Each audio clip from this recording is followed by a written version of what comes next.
Մամուլի գրածների նստեք տեղները ձեններդ կտրեք, ներվերս էլ չուտեք։ Ազգային ժողովում երկու շաբաթ է մթնոլորտը թեժացած է, պատճառը ինչպես միշտ իշխանության եւ ընդդիմության տեսակետների բախումն է։ Իշխանությունն ընդդիմությանն է մեղադրում վերջիններիս կառավարման տարիներին թալանի, կոռուպցիայի եւ ապօրինությունների համար։ Ընդդիմությունն էլ նույն հարցերում մեղադրում է գործող իշխանությանը։ Մթնոլորտը հատկապես շիկացավ նախորդ շաբաթ ազգային ժողով կառավարություն հարց ու պատասխանի ժամանակ, երբ ներկա էր վարչապետ Նիկոլ Փաշինյանը։ Իրավիճակը այն աստիճան սրվեց, որ անգամ հունից անեց կառավարության ղեկավարին։ Նկատենք, որ այս օրերին ազգային ժողովում գլխավոր դատախազ Աննա Վարդապետյանը մանրամասնեց, թե դատարանը գույքային եւ դրամական ինչ պահանջ է ներկայացրել Ռոբերտ Քոչարյանի ընտանիքին։ Քոչարյանների ունեցվածքի մեծությունը կրկին գրգռել է հանրության զայրույթը։ Արդարացիորեն հարց է բարձրացվում, թե ինչու մինչ օրս նրանք պատասխանատվության չեն ենթարկվում պետությանը պատճառած վնասների համար։ Հայկական ժամանակի հետ զրույցում հանուն հանրապետության կուսակցության փոխնախագահ Ռուբեն Մեհրաբյանը անդրադառնալով վերոնշյալին նկատում է. ընդդիմության նման վարքը երկու պատճառ ունի։ Մեկն այն է, որ անօրինական գույքը սկսել է զանգվածաբար վերադարձվել պետությանը, երկրորդը նախընտրական պայքարի մեջ են մտել եւ այս երկու գործոնները տալիս է նման էֆեկտ։ Ամբողջ գործունեությունը ուղղված է սպասարկելու նույն այն նպատակներին, որը դրված է այդ հիբրիդային պատերազմը սանձազերծող Ռուսաստանի կողմից։ Նրանք այո սպասարկում են այդ նպատակը։ Հարցին, թե ինչ է դրանից շահելու ընդդիմությունը, Մեհրաբյանը պատասխանում է. Վերադառնալ Լափամանի դարաշրջանը, նրանք էլ այդտեղ կունենան այկան լափամանային շահ այո։ Անդրադառնալով ընդդիմության այն մեղադրանքներին, թե օրվա իշխանությունը վերածվել է բռնապետի, թեև խոսում է ժողովրդավարությունից, Մեհրաբյանն արձագանքում է. Հայաստանը լիներ բռնապետություն, դրանք ամեն պահի նման ձևավորելու չեն։ Եվ երկրորդն, եթե լիներ բռնապետություն, նրանք հստակ կլինեին այլ տեղ, այլ ոչ թե ազգային ժողովում։ Որտեղ որում զանգվածաբար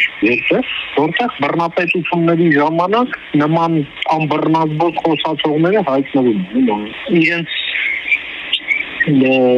երիտասարդ տարիների ադրբեջանական անցյալը իրենց հուշի որտեղ Ըստ զրուցակցի ընդդիմությունը գործում է վերջին ճակատամարտի տրամաբանությամբ։ 2026 թվականի ընտրությունները նրանց համար վերջին հնարավորությունն է, կամ լափամանը կվերադարձնեն, կամ էլ կհայտնվեն քաղաքական գերեզմանակարի ներքո։ Խոսելով Քոչարյան-Սարգսյան հակասությունների մասին, նա նկատում է. Ցանկացած կոռումպացված խմբավորման մեջ կամ ներքին մանր-մունր հակասություններ, բայց այնտեղ կա նաև մեկ ընդհանուր մեծ ընդհանրություն, դա ընդհանուր կոռուպցիոն շահն է։ Եվ այո, նրանք այդ ընդհանուր սահից ելնելով միշտ կլինեն իրար հետ։ Գերնպատակ Քոչարյանն էլ ասեց, չէ՞, որ ընդհանուր նպատակի շուրջ կարելի է միավորվել։ Մեհրաբյանը հիշեցնում է, ինչպես ազգային ժողովի նախագահն է հայտարարել, Հայաստանի դեմ տարվում է հիբրիդային պատերազմ, սակայն ըստ նրա միայն հայտարարությամբ սահմանափակվել է, քիչ է պետք են հստակ գործողություններ։ Ես պատկերացնում, որ հաջորդ քայլը պետք է լիներ այն, որ պետք է հենց իր նախաձեռնությամբ հավաքվել ազգային ժողովը եւ քաղաքական մեծամասնության ձայներով ընդունվեր մի դեկլարացիա, ըստ որի երկիրը հիբրիդային պատերազմի մեջ է, որին պետք է դիմագրավել, պետք է